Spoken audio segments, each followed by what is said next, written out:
Hello అందరికీ, welcome back to పిన్నమ్మ వంటలు. ఈరోజు మా పిన్ని బూరెలు చేసింది.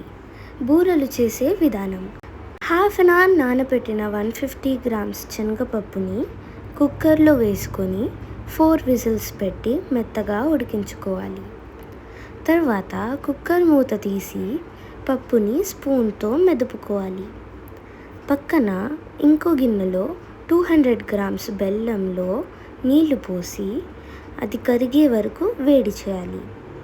తర్వాత దానిని పప్పులోకి జాలి పెట్టి వడపోయాలి. ఆ మిక్స్చర్ స్టవ్ మీద పెట్టి గట్టిగా అయ్యే వరకు కలుపుకోవాలి. దాంట్లో ఇలాచీ వేసుకొని కలుపుకోవాలి.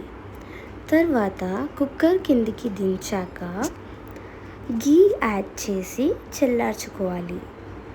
తర్వాత చిన్న చిన్న ఉండలుగా చేసుకొని వాటిని దోస పిండిలో డిప్ చేసి ఫ్రై చేసుకోవాలి. అంతే, టేస్టీ బూరెలు రెడీ.